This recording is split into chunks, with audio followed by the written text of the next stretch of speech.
graduation from your program. I want to tell you a little story. Unfortunately for y'all, my father is a cowboy poet. My brother is in advertising, so he likes to tell stories. So the trade-off for you is you have to put up with Jim's stories. I was raised, if you hadn't already guessed, on a ranch in North Texas.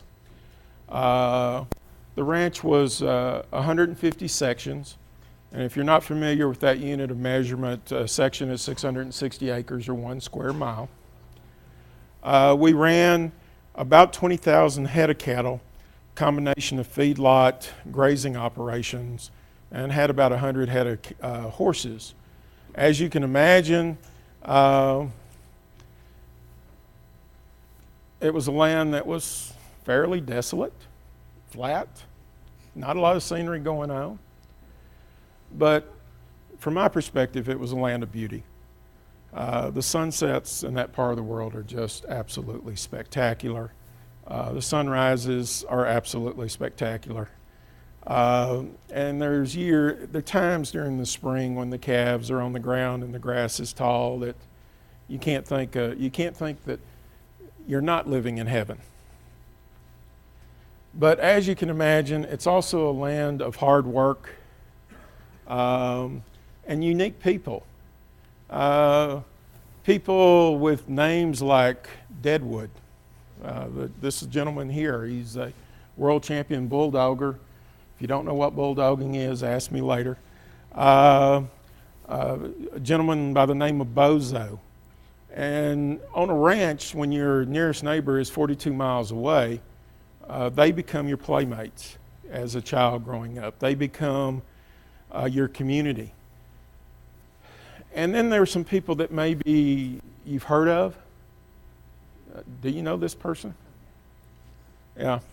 Mr. Newman lived with us for about 6 weeks while he was preparing for his movie role in HUD. In fact, this windmill here is right above the house. The hat is my father's hat. If you watch the movie and you want to know how my father walks, look at Mr. Newman's walk. Mr. Newman thought that all ranch managers walked that way and didn't realize that 2 weeks prior my father had been bucked off a horse and broke his tailbone. This beautiful horse, Smoke, was mine. When they did this photo shoot, Mr. Newman asked that he be on Smoke. I was 6 years old at the time. And it was, you want to use my horse? The little chins, shivering. And it was yes. And my father actually pulled me aside and said, son, you've got to share things and explain to me. Well, we didn't know they paid for my father's hat. They paid to have the picture in front of the windmill, and they paid for the horse. And Mr. Newman insisted that the movie production studio pay me in $1 bills, $500. Now, this was back when my father was making $120 a month. And that was more money than I had ever seen and said grace all over. So people often ask me, Jim, why did you leave the ranch? And really, the answer is really quite simple. After looking at the back end of 20,000 head of cattle for 18 years of my life, I wanted to change of view. And, that's kind of what's happening to y'all. The legislature is wanting you to change your view about the length of a program. And it's really in action to a lot of different things. For example, we know our students have changed. Students are taking too many credits. They're juggling a lot of different things. And so what's happening is basically time is death for our students now. And excess hours results in lower graduation. Nationally, an associate degree, it takes about 79 hours to earn a 60-hour associate degree. So the question I've got for you, are your students obtaining a degree in the most efficient manner, and what is the added monetary cost to the state and to your students and to your community if they don't get it in that efficient manner? Cost of excess hours, right now in the United States, actually for a 60-hour program, it's 80.9. This is the latest statistics. And it's taking about 3.6 years for a student to complete what's supposed to be a 2-year program at a cost of about $50,933 per graduate for that extended period of time. What that means for you in Ohio is the cost of excess hours in the state of Ohio, the opportunity cost, is $2 billion.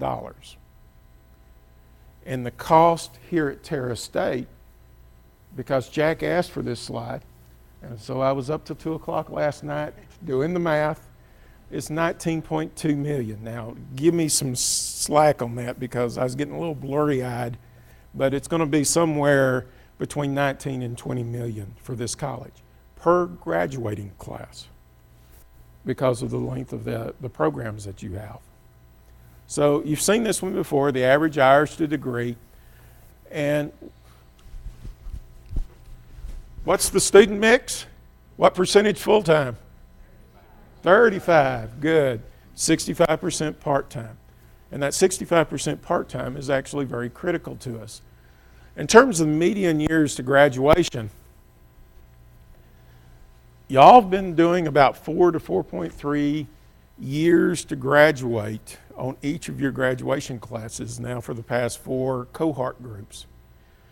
And the time to degree we talked about a little bit. If you look at this, you've got a total of 65% of your students taking longer than it should. You know, only 16% of your students are completing a degree, and a 2-year degree in 2 years worth. 20%, this includes full and part-time students, are completing your degrees in 150% of the time, which is 3 years. So we count these two as successful. But again, 65% of your graduates are not being successful in completing their degree in that 2-year time. And as I said earlier, you know, my little cheat sheet up here, 65% of this graduating class was full-time. So only 35% of your graduates who are actually walking across the stage are part-time students. And again, that's 65% of your population. So there's a big opportunity there for you with your part-time students. Causes of the excess hours. You've seen this slide before, but this one, I'm bringing out the degree requirements because we're going to talk more about that. About 8% of the excess hours can be attributable to the degree requirements at your college. So how do you go about maximizing that design? Well, the guiding principles, we talked about 3. I'm actually going to add a 4th one. We talked about relevant programs earlier, program length, certificates, design. That's the newest element that we're going to add into our conversation. In terms of relevant programs, we talked about, are you making sure that these programs you have are based upon what's needed in your community? And again, the slide where we show that 56% oversupply, 44% undersupply. But specifically, when you look at your 10-county service area, you find out that higher ed is producing 4,100 more graduates than the employers are requiring in 39 different program codes. So to put it in perspective, for those students, there's a third of a job waiting for them. So there's only one chance in 3 that they're actually going to get employed in their field. In terms of the programs that are really successful, You've got about 3,859 fewer graduates than demand. So there is some real opportunity there for program expansion. And some areas where y'all are the only provider of the graduates in this service area, in 49 program areas. And what that means is for every one of those students that graduate, there's 4.4 jobs out there waiting on them. Now, who would you rather be? The student that has 4.4 jobs or the student that has a third of a job? And the median salary, makes my hair kind of stand up, $19.27 an hour. So that's $39,000. So good paying jobs out there. But again, and don't take this personally, this is at most schools. When we do our labor market, what's happening is we typically have always ignored what the competition is producing. And so we're making a decision of what we're going to do as a college in a vacuum. That's the reason I was so glad that the Ohio Association of Community Colleges is using a tool called MC Analyst. And what it is an aggregator. And it goes to all these websites and it aggregates the information about labor market and production. In fact, the studies that you've seen I used to do at my institution, it would take me 2 months. And these reports take 45 minutes at most. It takes about 30 seconds to run the report, and the rest of the time is spent organizing it and getting it in a way that you can make sense of it.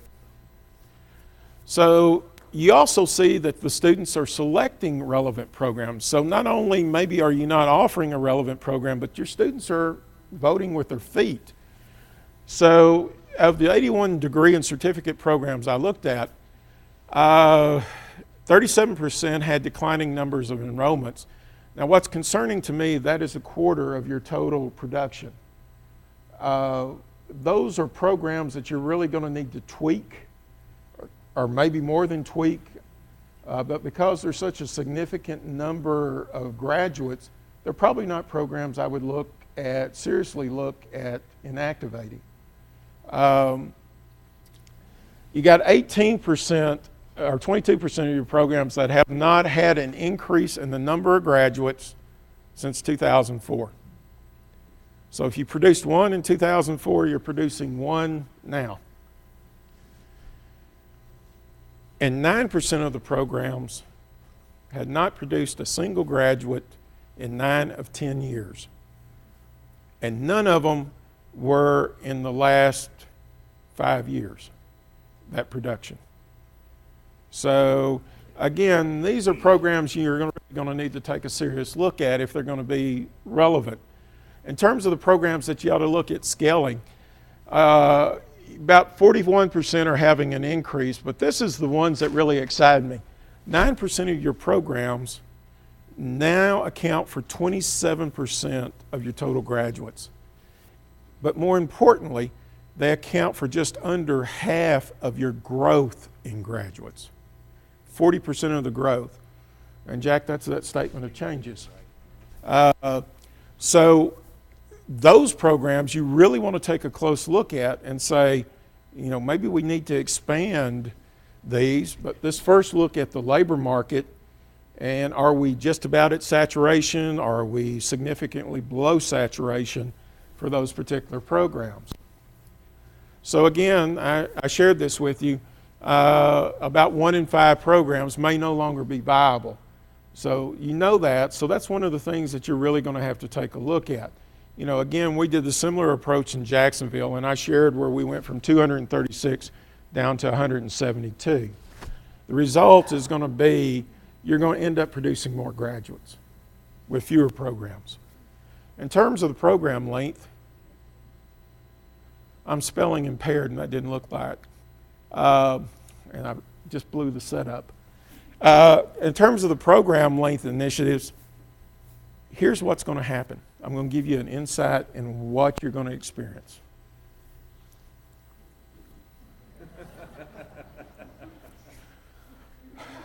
That's what you hear a lot when you talk with faculty in Ohio. They think the Mentos and the Coca-Cola truck are going to hit and the world's going to come to an end. The reality is, the core question is, are you required by statute or accreditation to offer a program that's over 60 hours in length? And if the answer is no, then the next question, are you adding significant value to those graduates? Is that a comparative advantage that causes people from other parts of the state to drive here to hire your graduates? Your median program length is 70, and we pointed this out before. You've only got 11% of your programs that are 61 to 65 hours, and you have no programs at this college that are 60, and you have one program that's actually under 60 hours, which I didn't know how to classify that, so it's not listed here, but it had a range, and because it had a range, I only count the higher end of the range in my calculations, because when you have a range, what usually happens is the majority of your students graduate on the higher end of the midpoint, okay? And when I say the majority, usually it's about 65% if you have a normal distribution. So we talked about it's costing you 67 graduates per credit hour, but that's 670 fewer students per graduating class. What's the impact, economic impact, of 670 additional college graduates in this community per year?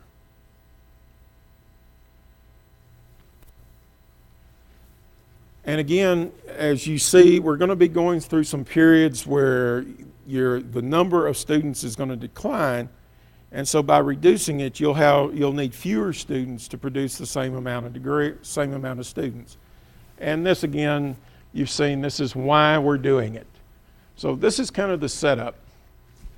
So the certificate programs is really the meat of this. Because a lot of times when I go into college, sometimes people poo-paw certificate programs, which just irks me. So if you're going to poo-paw to your neighbor, not to me on this one. Because I'm a firm believer in the benefits of certificates. In fact, Brian Bosworth, now Brian and I disagree about the length of certificates, but we both agree that they're an underutilized strategy that's used. Now the great news for y'all is that y'all have a large number of short-term certificates. That's not normal in Ohio schools. Only Sinclair has had similar numbers. Lorraine has brought up a lot. Stark has brought up a tremendous number. In fact, I agreed to do a curriculum analysis for them without looking to see what they had done, and they had added like 80 new certificate programs, and I thought it was going to be a little gig, and it ended up being a big gig for a little money. So here's the value of the certificates. Usually these certificate holders tend to be at-risk students. That's the key thing I want you to get here. Nationally, they tend to be students of color. When you look at school grades, I should say, in states that grade their college or grade their high schools, they tend to come from C and D level schools, high schools. So students who are truly first generation and have been underserved. In Florida, we did a study and we looked at 144,000 certificate graduates. It was done by CCRC. And what we found was that the median earnings for a certificate holder was 27% greater, or $8,000 higher, than a student who left college with some credit but never received a credential. And overall, the median earning was higher than an AA graduate who did not go to college. Now, you may say, well, Jim, so what? Well, at your institution, 75% of your AA students don't transfer. 75% of your AA students don't transfer. So it's more common than what you want. So again, not only do they earn money, but they also help with your retention rate. In a study that was done by that famous researcher that's quoted down on the bottom in that footnote by the name of Jim Simpson, what we found at Jacksonville was that a student who graduated with a certificate was a third more likely to complete the associate degree. So not only does it lead to employment, but it also leads to higher rates of graduation for your schools. In fact, I have to go back here. I got to go all nerd on you. My wife hates this one. I used to have this wonderful curve that I used to show of 200 institutions. And it shows the relationship between the associate degree and the certificate. And it's this beautiful dance with certificate numbers going up, associate degree numbers going up about a year and a half, 2 years later, certificate going down, associate degree going down. My wife says it's too nerdy because I end up doing weird things like dancing when I see it. But it does point out there's a really strong relation. If you see your certificate numbers decline, you're going to have a decline in your associate degrees in the next 2 years. So the impact of certificate graduates or certificate students, all of them had about an 84% placement rate, with a 55% are actually continuing their level of education. So what that translates to is you've got 80s and 95% success rates. And the earnings, as you see, on a college credit certificate was $36,000, and on non-credit certificate was about $39,000. By far, we had fewer in our non-credit programs continuing their education. And in Florida, non-credit programs are referred to something called PSAV. They're clock hour programs that have been sanctioned by the state, have an authorized framework, and as a result are financial aid eligible. You know, one of the things Ohio could do is have recognized programs for continuing ed that would be eligible for Pell Grants. In fact, at Jacksonville, about 12% of our FTE was coming from these types of programs. But here, can I ask a question? Sure. So the state makes them eligible for state financial aid, or you're talking federal? Federal. Because they're state authorized, they're eligible for federal financial aid. Yeah. In terms of some specific things I want to show you, certificates 1 semester in length, 11 and 12, this is the median yearly income, $52,164. For a certificate's 2 semesters in length, yearly income was $32,768. And finally, for 3 semesters or longer, or 24 credit hours, $42,000. So there's bound to be someone going, Jim, that doesn't look right. Right? You know, why would a 1 semester program average earnings be $52,000? I wondered too. And so we started surveying the graduation class of 1 certificates. And what we found out is typically the people who had were taking the really short certificates were individuals who were already employed in the field. And essentially they're credentialing up. The 2 semester in length is the newbie that doesn't have experience in the field. And the 3rd semester is also the person who doesn't have experience in the field. So 2 and 3 begin to make the certificates 2 and the 3 semesters in length. That progression begins to make more sense, and specifically knowing that those short 1 certificate programs can be significant earning potential and can also attract individuals who have some college or even have a college degree and are coming back to you to maybe retrain in a different area. In terms of your graduation mix, we've talked about this before, and truly one of the things you need to work on is having at least 50% of this be associated with your certificate programs. But this slice here is the one that's most bothersome when I look at your program mix. These longer term certificates, and the question I've got is are they embedded? Are these certificates scaffolded? All of the certificates that we give are embedded into another degree. The reason that some of them are longer is because they would be such things as the police academy, where it would be more than 30 but less than 60 semester hours. So the ones that are longer than 1 year, for the most part, it's to get that certification and that we require it. In a few instances, we've joined two in HVAC that needs to be separated into one, and that makes them longer.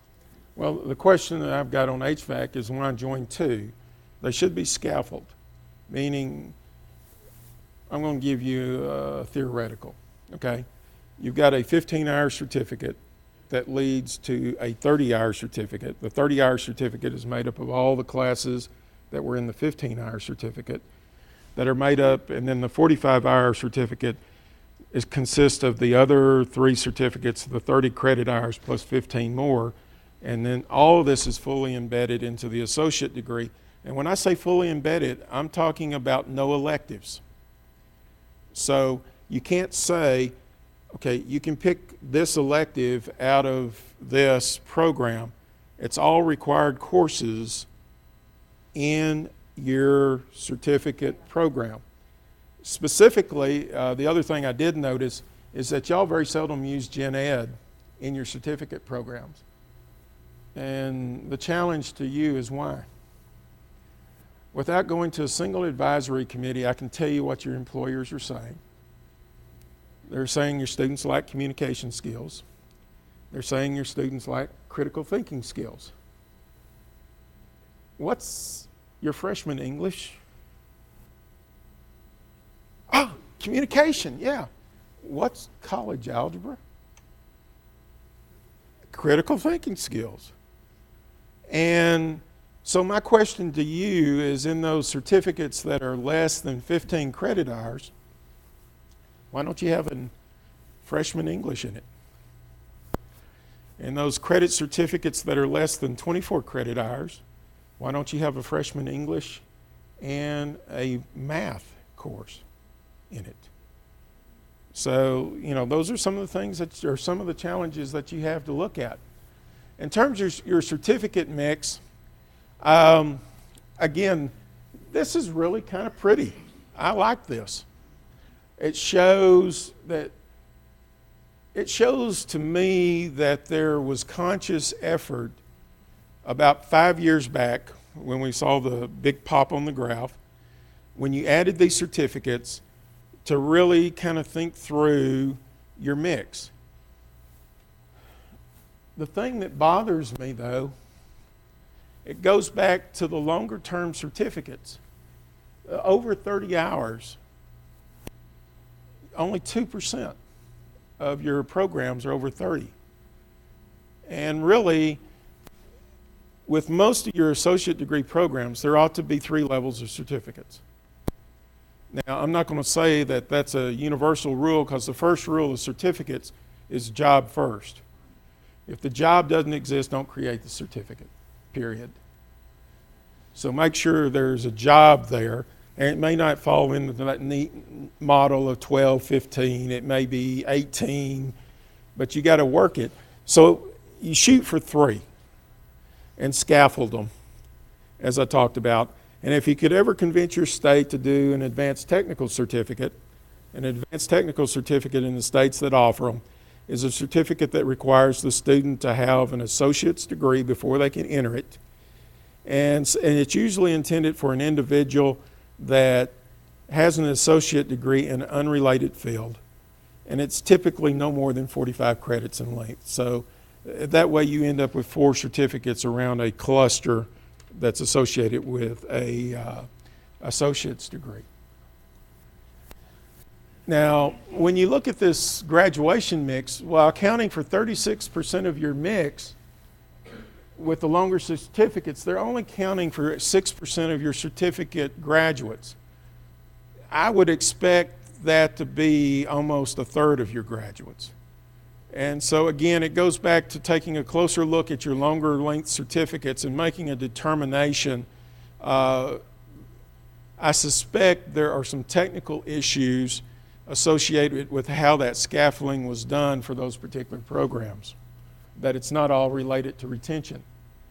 So here are design strategies, and I've talked about the first one. And this is the first rule. If it doesn't lead to a job, don't do it, period. It needs to be fully embedded. We talked about that briefly. And when I say fully embedded, it should not include any electives. There should not be any electives in your degree, in your certificate, and it shouldn't be referencing an elective choice in your associate's degree, meaning that you have an elective choice and you give them 3 options, and on this particular certificate you say you use option 1. Right off the bat, you're eliminating the number of graduates by a third. Okay? So only required courses that are in your associate degrees need to be in your certificates. And look for those stair-step certificates. Again, that goes back to that scaffolding that I told you about that you need to take a closer look at. Some notes, there's 5 programs that you have, 5 certificate programs that you have that have electives in them. There are 4 programs that have ranges. And in elective and in certificate programs, you really need no range. It shouldn't be 12 to 13. It should be either 12 or 13. Fish or cut bait. Make a decision.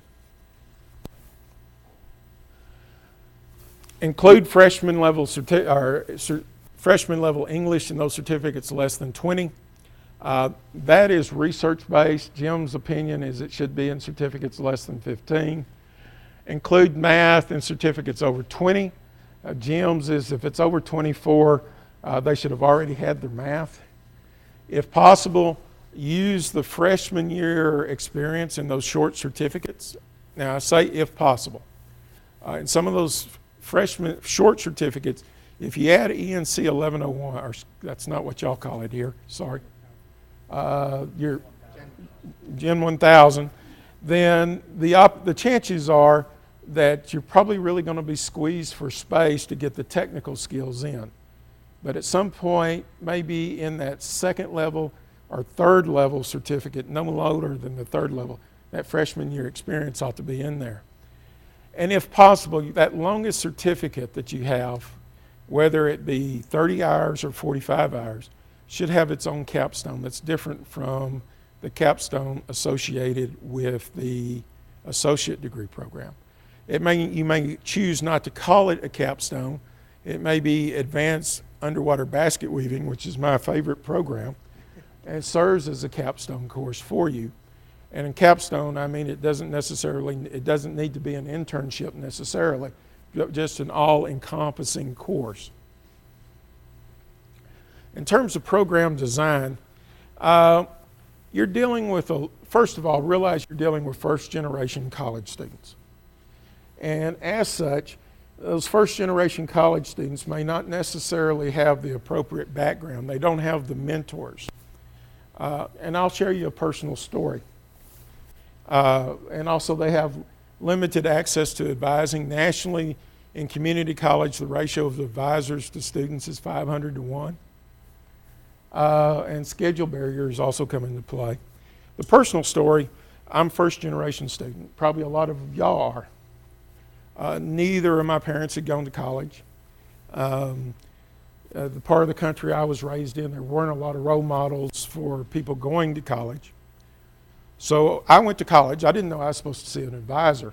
In fact, I didn't see an advisor until my senior year at the university when I was trying to figure out what I was going to graduate with. Secondly, because I thought it was just like high school, every semester I took an English course. Every semester I took a math course. Every semester I took a science course. Every year I took a history course. Got a well-rounded education. Some of the science courses I took multiple times. I shared with you Dr. Downing's physics class. Genetics I took twice because the genetics teacher told me that if you have a bunch of white-faced Herefords, you're going to have one that has a black face.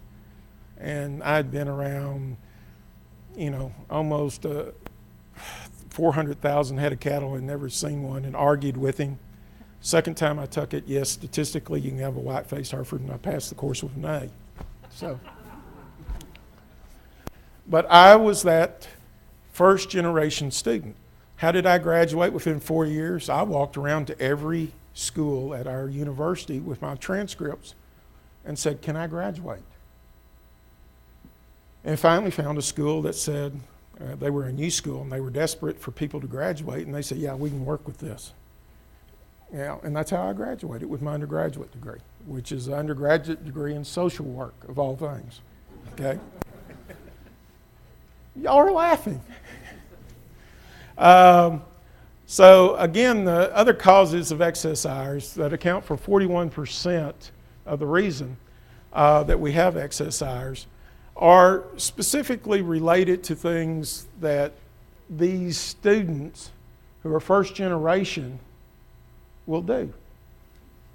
Poor student choices. Did I need to take British Lit?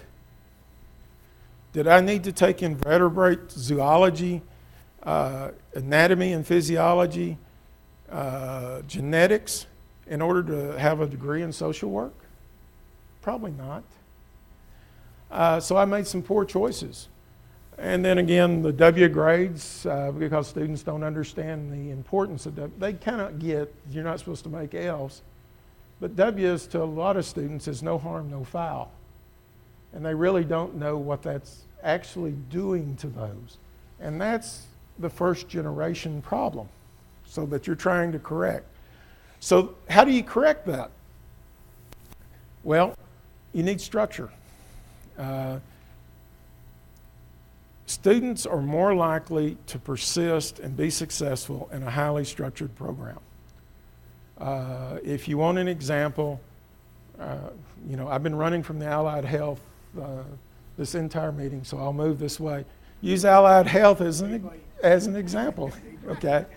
They use a cohort. They use a very highly structured program that doesn't allow for many or any electives. And so as a result, the student has a clear understanding of what they're going to have to take. Again, limited options usually increases graduation rates. And what you're doing is actually controlling credit creep, which is the main reason I think that your programs are so long, because unfortunately I've been in your shoes.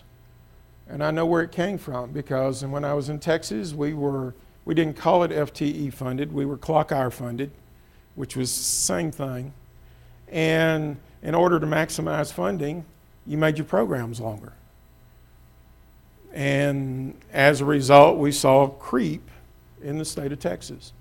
And it was a direct result of the funding operation that we had. Develop these 3 and 4 year semester by semester roadmaps. The one thing that bothered me when I looked at your website is I couldn't find any advising notes, and maybe I didn't look in the right place, advising sheets for a student to use. Maybe they see an advising sheet when they go to your advisors, but honestly, a lot of your students aren't going to go see an advisor.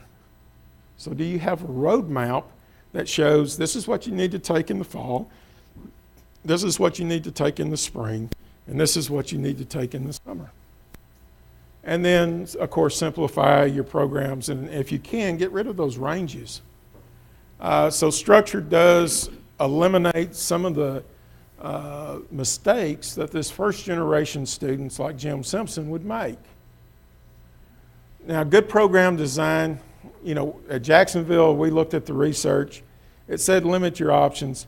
And what we did was we got a group of people together, and we actually came up with design parameters that we would work with.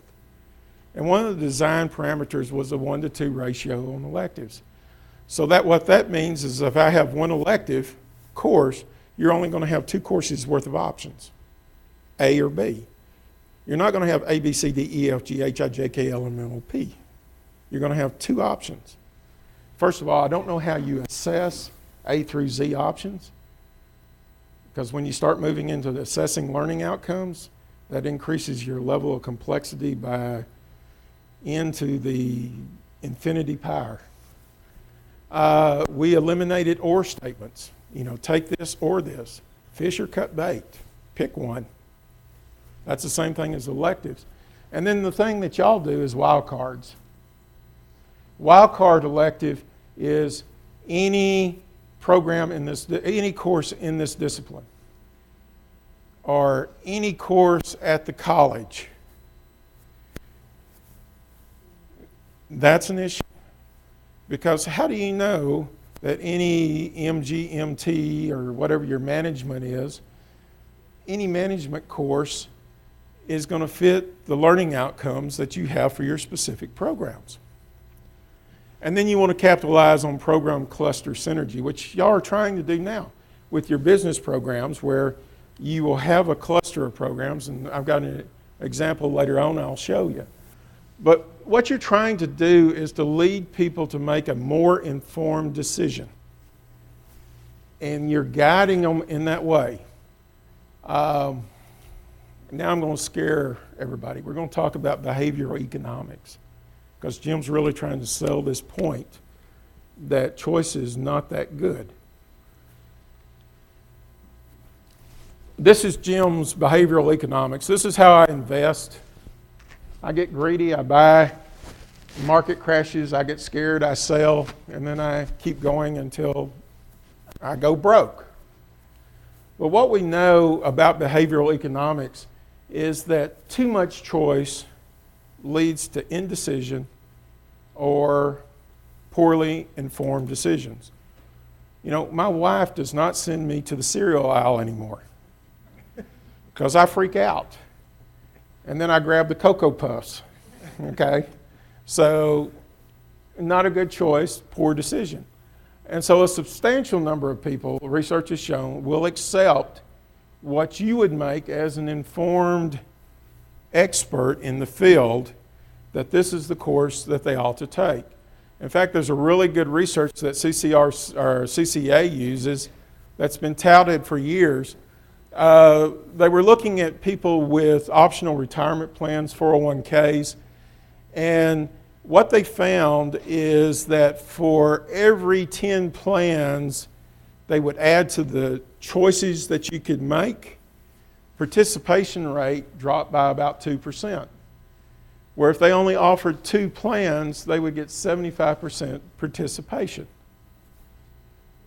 This is a good analogy for what happens when you say take one of the, here's an elective, and take one of these 9 courses. So you see at FSCJ where we did the 1 to 2, we actually used this research that was done in behavioral economics that CCA did as a basis for what we did. Program design examples. Again, we spent really big bucks on the graphics, and we're going to talk about some of the good, the bad, and the ugly. Here's an example. This comes out of West Virginia of a good program structure where they're eliminating a barrier. And this usually happens. It's not uncommon to find this in the office administration program under the word processing. And usually what I see is it says a keyboarding or approval by the instructor.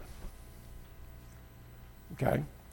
What I like about this is it says keyboarding or successfully completion of a special exam for course credit. What happens if you as an instructor sign off on that course? They're going to come up, if keyboarding is 3 hours or 1 hour, they're going to come up 3 hours short, and they're going to have to take an additional course for competencies that you've already signed off as a faculty member, saying that the individual was competent in. And again, the reason that we're highlighting Blue Ridge, of the 50 plus, they were about the 26th college I worked with, and this was the first one I saw that had this. So we've been carrying that slide with us for a number of years now. Bad. The first one is a 42 credit hour digital media. And this program, it looked like a good certificate. It was at Pellissippi State. And they were curious why they hadn't produced any graduates. Well, the reason they hadn't produced any graduates was there were 22 hours of hidden prerequisites in that program, making that program 64 credit hours long for that certificate. And the AS degree was only 60 credit hours long. So, duh, okay.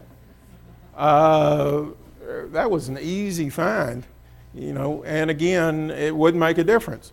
The next example is Texas, where the 64 credit hour accounting program with 3 credit hours of electives allowed for 69 hours of course electives with 33 credit hours of electives, or about half of the program. Courses not found in the AS degree, meaning basically any course you wanted to take. Now, do you want that person doing your taxes? This is another Texas example, a 62 credit hour AS marketing with no prerequisites whatsoever. And there's faculty members who usually it's associated with a struggling program, so they get rid of all the prerequisites. So here was a program where the first course I could take could be marketing research. Without a marketing course, without a math course, without a writing course. Yeah, you're not supposed to laugh though when you're with your client. You got to keep this face straight. And again, this is bad. This is a college in Ohio that's located between you and Cleveland, okay? And what it is it points out that they had about 18% of their programs with ranges. Now, I will tell you now, your slide will be the one that goes up here next, because you only had 3 programs that didn't have ranges, so that really is more visually appealing than this one. So y'all will be traveling with me over a number of years. The ugly. By the way, you know this person. This is the good. This is the bad and the ugly. This is my brother. This has been digitally smeared so that you can't see it, okay? Just to let you know why we have this, and this is just throwaway stuff. My brother and I have an ongoing bet that goes on every year, and it's how many times we can use family images in public presentations. And so what happens is I count the number of people in the room, and that counts for my number of exposures. Now, unfortunately, my brother is an advertiser. So a photo of me when I was a small child appeared in a Wolf brand television commercial. Needless to say, I got whooped that year. But this is up there only because my brother is the ugly and because I'm trying to pick up exposure points so I can win the bottle of wine that's delivered on this bet at the end of the year. This program, though, is mine. It's called Death by Sequence, and it's not pretty. I had a 21 credit hour networking certificate, and every course in the certificate was a prerequisite for the previous course. So what that meant was whether you were full-time or part-time, it took you 3.5 years to complete that program. That program, we designed that program back in 1997. And the reason I'm using that as my excuse was I was young and dumb and didn't know any better. But it was ugly. And it was one of those programs after about 4 years, I'm going, you know, we hadn't produced any graduates. I wonder why. And then the person across from me smiled and went, oh, I got it. So that's one of the programs that is an issue, again, that you will see usually in some of the more technical programs where we think everything has to be step by step by step by step. And that's not bad if you're doing it in a cohort basis in an accelerated manner. So you remember the example I gave you at Brookhaven where they were doing it in 4-week blocks? Well, that would be okay in those 4-week blocks. but we were doing this as 16 weeks, 16 weeks, 16 weeks, 16 weeks. Not good. Synergy. Y'all are doing this. This is an example that I pulled out of Texas. This is a program where they had accounting, aviation management, business administration, hospitality, and logistics. And I compared them to their management AAS degree. And what I found was matches ranging from 47 hours down to 26 hours. What that means for them and what they ended up doing was they developed a core certificate that every single one of these majors had to take, and that was auto-populated, remember that, into every single one of these programs. From a learning outcome assessment, it was wonderful because these students had core that they were measured against before they went on and proceeded into their specific tracks associated with their programs. And in some of the cases, in some of the longer programs, specifically hospitality and aviation, they were actually 2 certificates that were shared between these programs that were common to all these programs before they moved into their own specialization. I know y'all are doing that in business. We will come up with some recommendations. I'll point some other opportunities for you at this school. The thing I was thrilled at last night was that y'all are requiring that y'all take attendance. Now, I will tell you now that class attendance is one of the best predictors that you have of student success. If you're taking your class attendance only up until the drop add date for financial aid, I encourage you to do it through the whole thing and let people know that you're taking class attendance and that it's an expectation that they attend. Mandatory attendance has, or appears to have, the researcher here in the Journal of Economic Research didn't come out and say it's a prime indicator, but appears to have a positive impact on the overall grades associated with the students that went through those classes. And this was on about a sample size of about 436,000. We're going to play a game. Y'all ready? I'm required to do this game by the state of Florida. It's called the Mickey Mouse Rule, okay? In Ohio community colleges, if you had to pick a favorite fairy tale to describe Ohio community colleges, what would it be? And it has to be a Disney character, otherwise I can't go back to the state. What would that character be? Do what? Sleepy, Alice in Wonderland. Goofy. Other ones? Beauty and the Beast. That kind of describes Florida college system too. Well, here's my choice. And the reason I picked Pinocchio is when I look through Ohio catalogs, almost every catalog in this state shows a 2-year completion of a program regardless of the length of the program. Guess how long the longest associate degree is in the state? 109 credit hours. And guess what? According to their catalog, you can get through it in 2 years.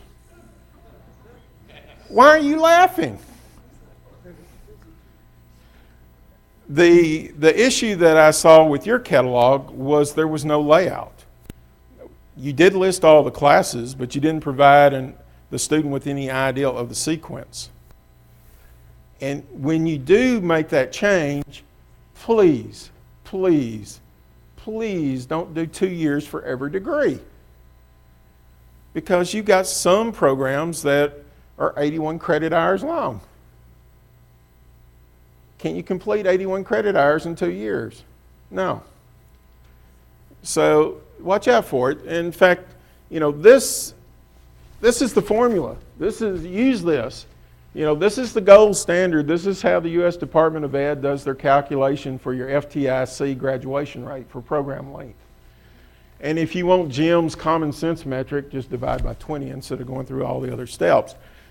But that tells you how long that program should be, and then you can lay it out. So if it comes out to 3.1 semesters, why don't you make it 3.5 or 3.1 years? Why don't you make it 3.5 years, round up, so that the students can see what's logical? More specifically, show summer classes. Show the expectation that you should be enrolled in summer school.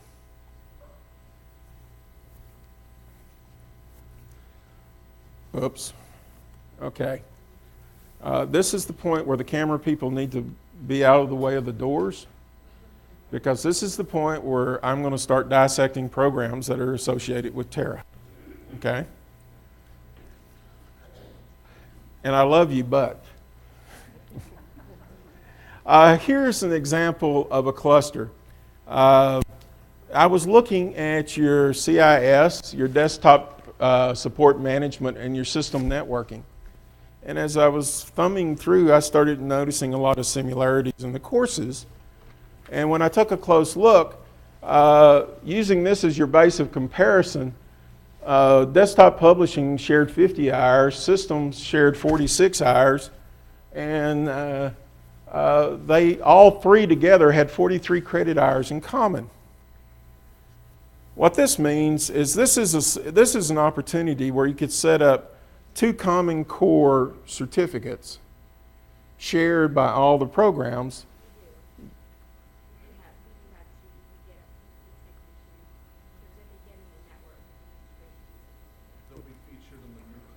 Okay. Well,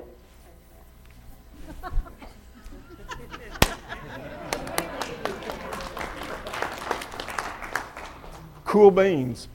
Manufacturing is the other option, because as you were talking about what you were planning to do, Jim had that Homer Simpson duh moment where he was going, duh. That would be another area where you could do some clusters.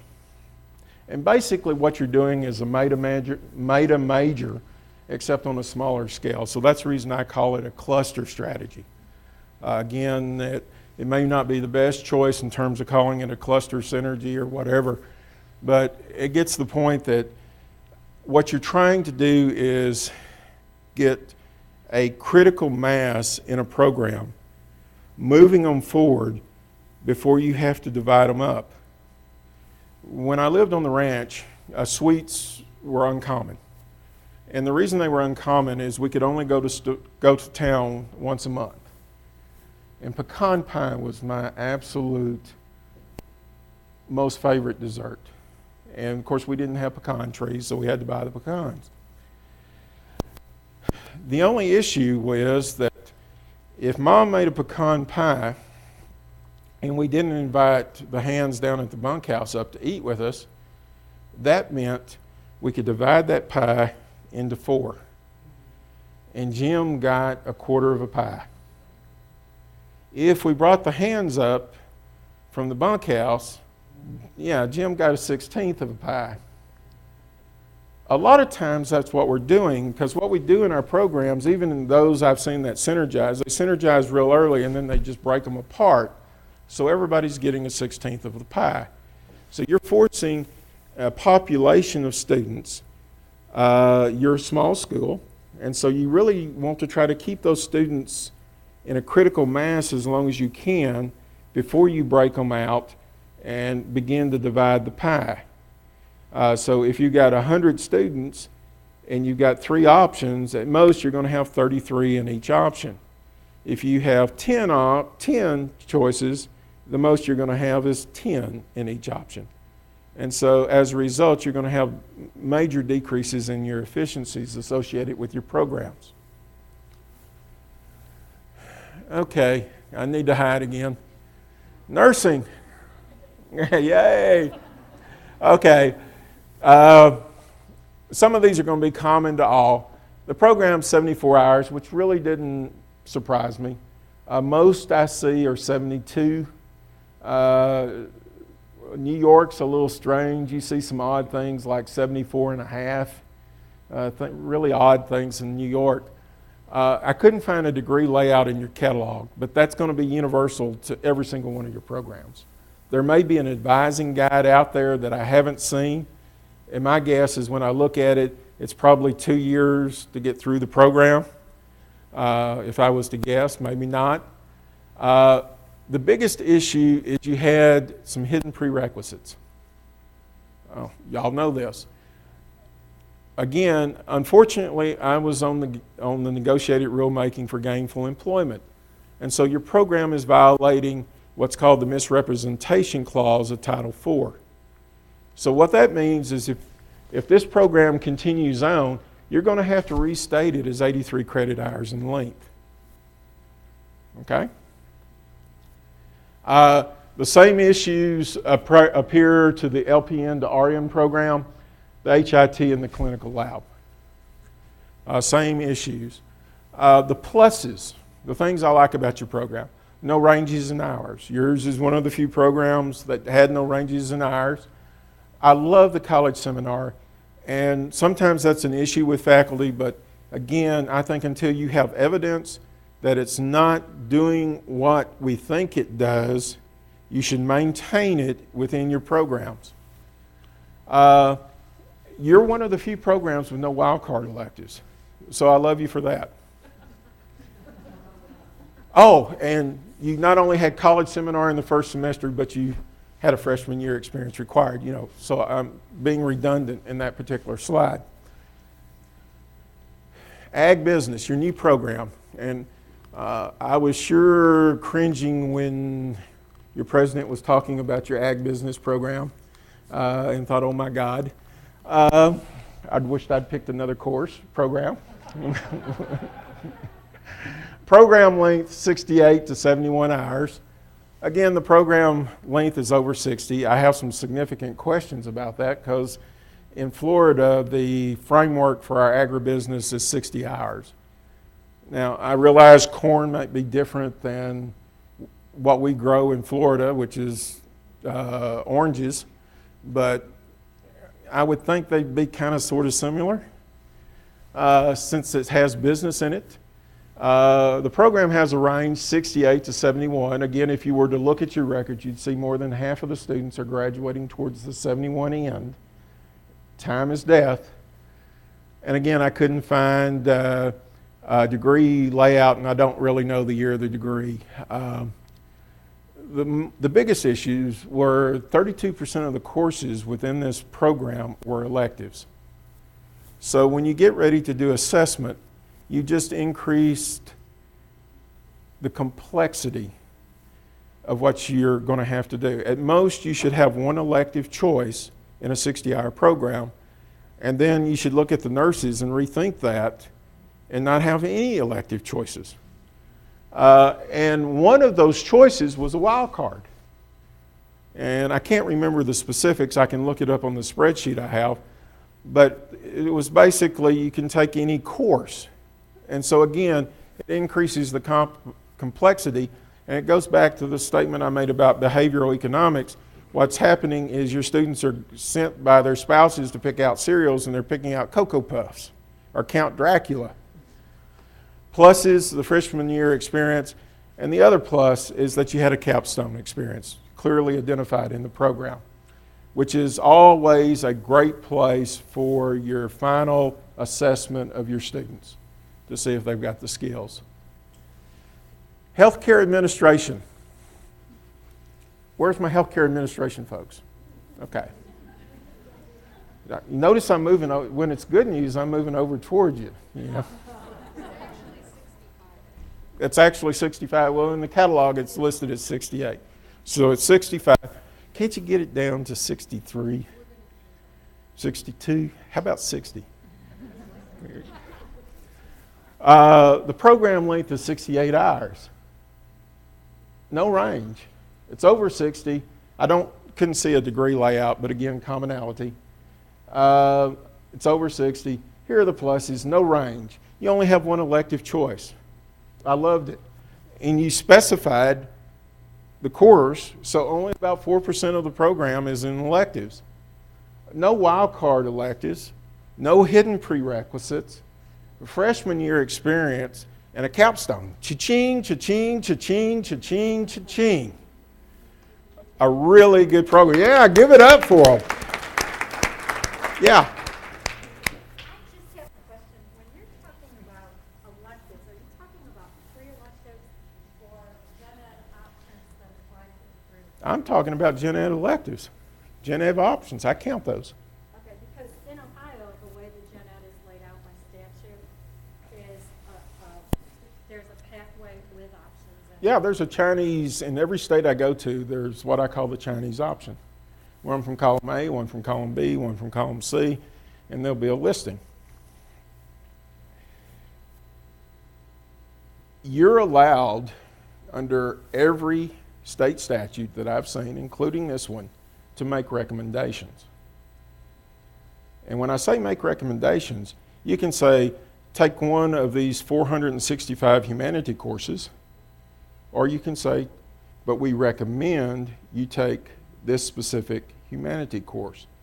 I'll give you an example. In Florida, critical thinking is an issue with our students too. Well, one of our, please don't take offense, but we have a choice in humanity options of art history or a philosophy course called critical thinking. If your advisory committee is telling you that your students can't critically think, should we recommend or push towards this philosophy class? In my accounting program at Jacksonville, they said that the students really needed to know something about ethics. In the humanities option, there was a philosophy class in ethics. In the case of our programming students in our computer science class, there's a philosophy course in logic. And so what I'm asking you to do is when you look at your humanity, or when you look at any of your gen ed requirements, specifically the technical faculty, and I'll kind of give you background as a technical faculty member how it's done. Technical faculty, we sit around and we hammer on each other for 6 weeks on getting 45 out of 60 hours established. And then on the 15, when we come to the gen ed, we say, we'll just do the gen ed. We never look at the learning outcomes of those gen ed courses and find out which would reinforce what we're trying to do on the technical side. So what you see in some states, specifically in Tennessee, they're actually recommending. In Florida, we have the ability to specify. It has to be within the state range of courses, but we will specify you need to take this philosophy class as your humanities requirement. And so you're able to do that by making recommendations within your state system. On your audit, on your degree audit, if a student takes art history instead of taking ethics, it will still count towards their humanities requirement. But what you're trying to do is help the student make an informed choice. And that informed choice is, you can take any humanities, but we feel as the faculty of this program that this particular class is better suited for this particular program. And what you'll see is more of your students will begin to take that specific course. Yes, sir. So in program design then, you're really saying we ought to develop degrees in 2 ways so that it'll go through the POS and the PLP. One is to design gen ed specific recommended requirements or identified degree, but then they also need to be done according to the gen ed requirement. Yeah. So that you can still, okay. Yeah. Because again, what you're doing, in Florida, some of the times we do it, we call it advising notes, and it's specifically listed in the degree as an advising note associated with the gen ed. Again, you're trying to provide the student with guidance. you've got a large number of your students who were like Jim, who were first generation, and they don't know. So you say take any course. I'm probably going to take any course that happens to work or maybe won't tax me as much. And so what you're trying to do is guide that student so that the learning outcomes associated with your program are made stronger by the specific gen ed courses that you're having the students take. But again, good job on healthcare administration. Case study. One of the documents that we've provided Jack is a tool that you can use to actually do analytics on your own program. Whee! I looked up and saw a face that was like, oh geez, Jim, you are a nerd. It takes about an hour of your time that you'll never get back, but it's an hour of your time that's really well spent. And specifically, what you're doing is you're checking to see if the program is tightly designed. And what you're doing is you're physically actually counting classes. And this is all based upon a 60-hour course or 60-hour program. And you're trying to make sure that you have no more than 30 courses and no more than 90 courses in that program. That's counting all the elective options that you give them. Again, you should look at the electives in the program. You shouldn't give more than 2 or 3. I prefer only 1. The research is a little bit fuzzy. I've seen research that says up to 3. I've seen research that says 2. But 2 or 3 times where they're having to make a choice. Specifically, if you're going to go with more time, then only give them more limited choices, meaning course A or course B, not course A, B, C, D, E, F, G. When a student has to make a choice, don't give them more than 3 courses to select from. I prefer 2, but don't give them more than 3. And no more than 10 to 15% of the required courses, and this includes the general ed, should be electives. And a lot of times what I find in my, with the technical programs, usually the humanities is the one open elective that I typically see. And there should be no wild card electives.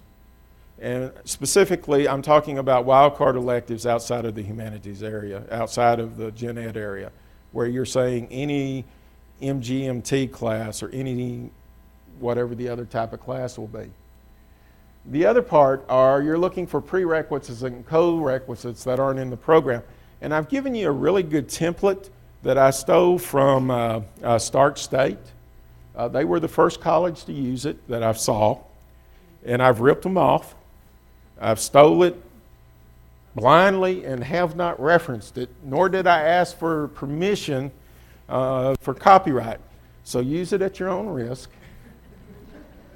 But it's a real easy way for you to check your program to see if you have any hidden prerequisites or any hidden co-requisites. Now, again, on co-requisites, if it's a co-requisite, remember, if your system is not set up so that a student, if they drop one of the co-requisites, they're automatically dropped from the other one, then it probably shouldn't be a co-requisite. Okay?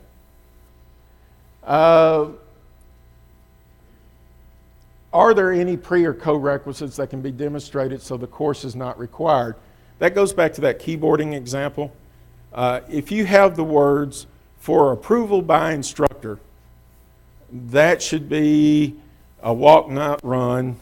Figure out how you're going to award credit if the faculty member signs off on waiving that prerequisite. Because if the faculty member has determined that that prerequisite isn't required for that student, then it's not fair to hold that student to an additional 3 hours credit someplace else. We've already determined that they've got the competencies. Award the credit. The other thing is unenforceable systems. Typically, it's approval by faculty, or you will find also in your ERP systems, high school chemistry required. Well, most of your ERP systems don't have the ability to enforce that prerequisite. Banner doesn't. Oracle doesn't. So if you're requiring high school chemistry, why? If your system's not going to hold them accountable to it. So that's where you have to work with your systems people to find out what they can do. And then finally, how many semesters should you be shown in the catalog? And I gave you the formula.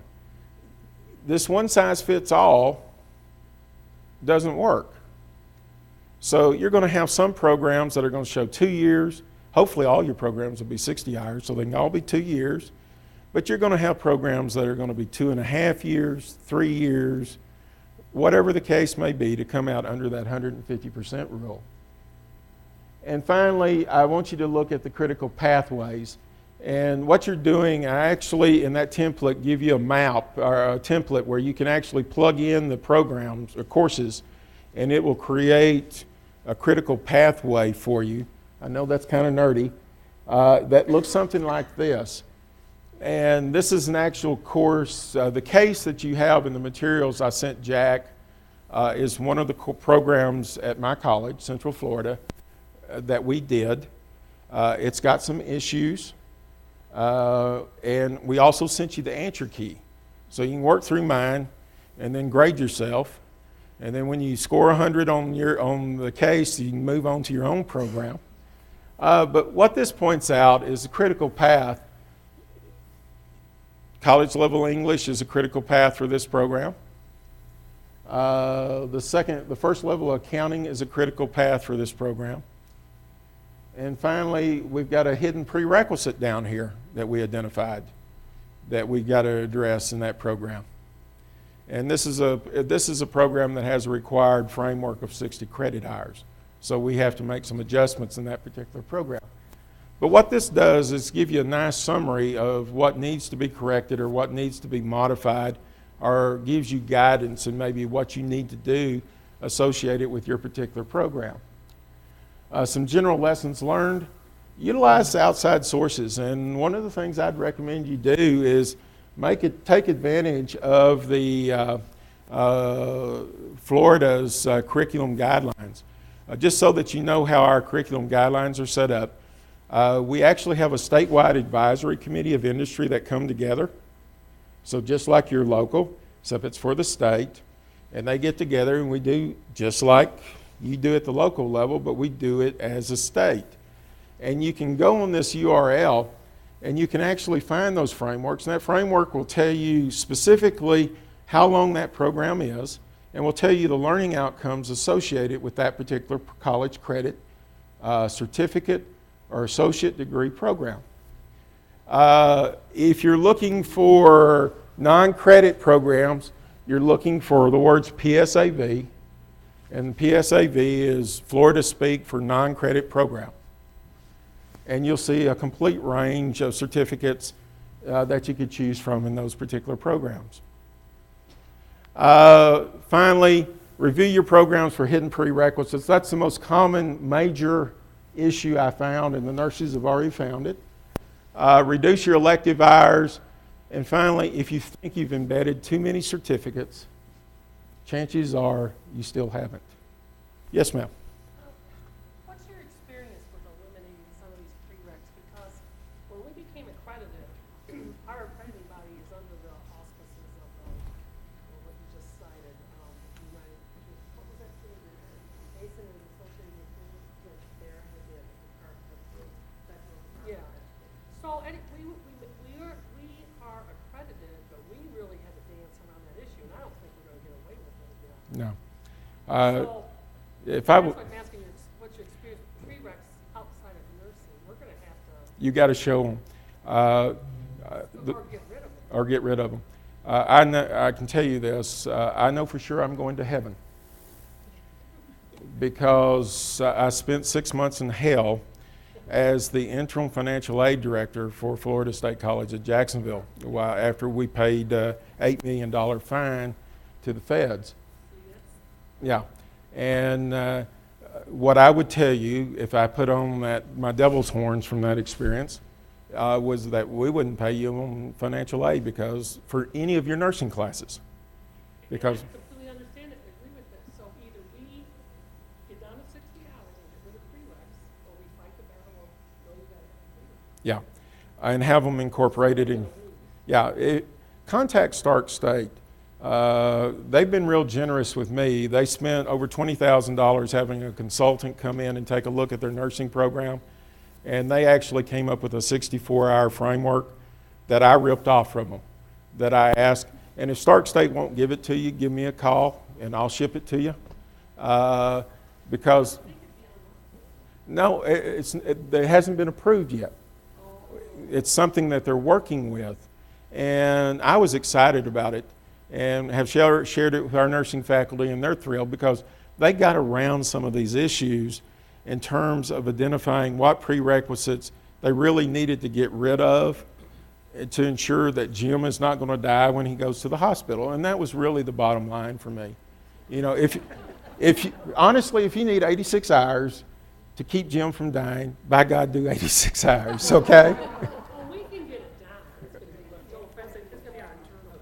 Okay. But speaking to that, there's two sides to this. With the hidden prereqs, the typical allied health program wants anatomy and physiology.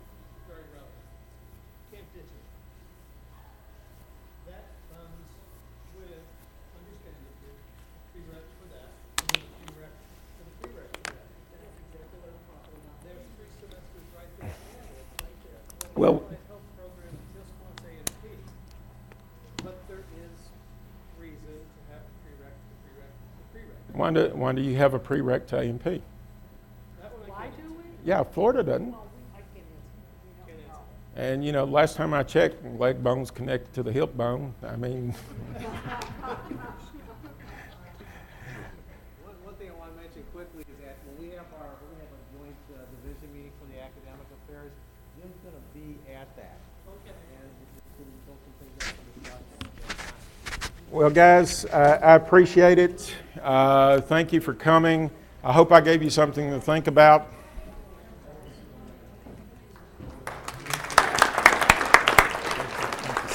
You're welcome. That one made me sweat. I tell you, that's an internal issue more than an external issue.